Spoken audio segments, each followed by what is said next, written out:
नमस्कार बच्चों, मैं प्रेम विद्या मंदिर हिंदी हाई स्कूल से लीला मैम कक्षा 10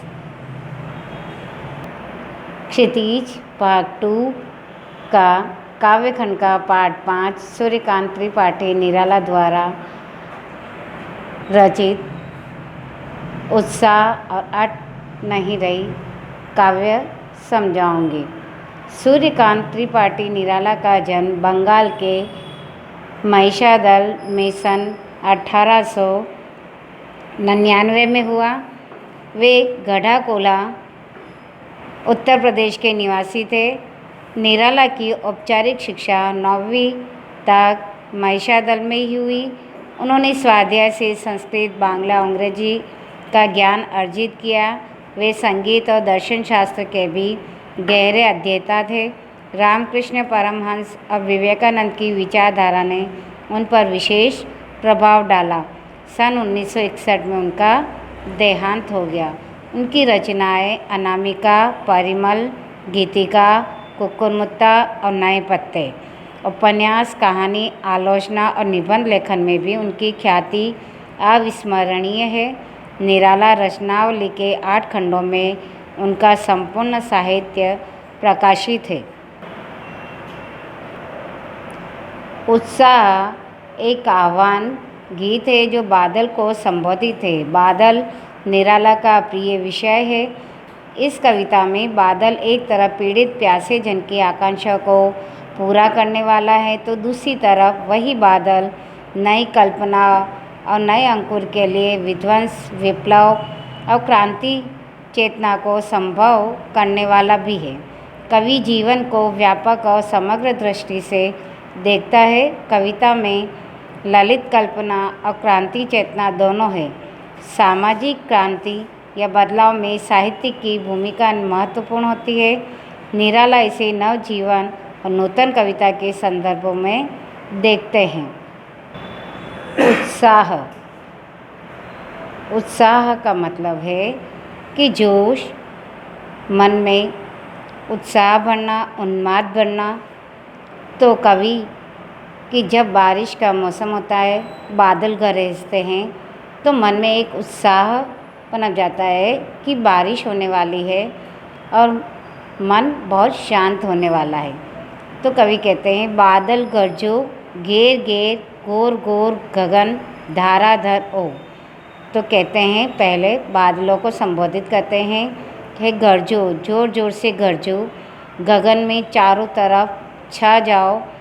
और धाराधर यानी बादल को संबोधित करके कहते हैं कि इतने छा जाओ। ललित ललित काले घुंघराले, ललित ललित यानी चिकने, और काले घुंघराले, काले कलर के घुंघराले यानी जो कलीदार होते हैं वैसे। बाल कल्पना कैसे पाले, जैसे बालक के सिर पे घुंघराले बाल होते, उस तरह के तुम चारों तरफ छा जाओ। और कल्पना में एक तरह की कल्पना जो होती है, बच्चे कल्पना करते हैं, उस कल्पना की तरह ही तुम पूरे आकाश में गरजो। विद्युत छवि उर में कवि नवजीवन वाले। तो विद्युत यानी बिजली की जो छवि होती है, पर जो बादलों के बीच में कभी कभी जो चमकती है वो बिजली। तो कवि कहते हैं कि तुम्हारे हृदय में, और यानी हृदय में जो विद्युत है वो चमकती रहती है। और कवि के नवजीवन वाले यानी कवि का नया जीवन यानी नई कल्पना करने के लिए ब्रज छिपा है, यानी कठोरता जो छिपी है उस कवि के मन में, वो कठोरता दूर करके नूतन कविता फिर भर दो, यानी नई कल्पना करके नई कविता की जो रचना करे, ऐसी भावना उनके मन में भर दो। कठोरता की भावना छोड़ दो। जैसे आपके हृदय में बिजली छिपी हुई है, उसी तरह कवि के मन में नई कल्पना का संचार भर दो। बादल गरजो, बादल को गरजने की संबोधित करते हैं। विकल विकल उन्मन थे, यानी विकल यानी बेचैन, बहुत ही बेचैनी है। धरती बहुत ही बेचैन है और कहीं भर भी मन नहीं लगता है गर्मी के कारण। यहाँ की धरा की जो जनमानुष है वो बहुत ही बेचैन हो गए हैं, कहीं पर भी उनका मन नहीं लगता है। विश्व के निदान के सकल जन, हे विश्व के निदान यानी पूरे संसार के पूरा संसार गर्मी के कारण, निदान यानी गर्मी के कारण जो पूरा संसार, संपूर्ण संसार दुख के कारण बेचैन है, कहीं पर भी मन नहीं लग रहा है। आए अज्ञात दिशा से अनंत ज्ञ के गण, तो इस समय आप अज्ञात जो बिना जानी पहचानी उसी दिशा से आप आए हो, और अनंत के गण यानी जिसका कोई पार नहीं है, कोई छोर नहीं है, जिसका कोई अंत नहीं है, ऐसे बादल आए हैं।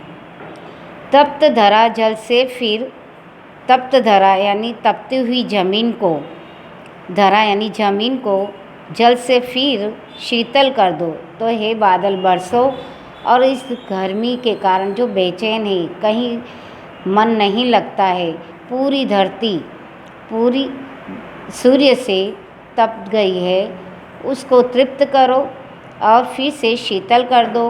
हे बादल बरसो, गरजो, तथा जो किसानों के खेत है वो सूख गए हैं, आप बरसो और उनके खेतों में हरियाली भर दो, उनके मन में उत्साह भर दो, और किसान की खेती फिर से लहलहाए, यही कवि आशा करता है और बादल को गरजने को संबोधित करता है। Thank you.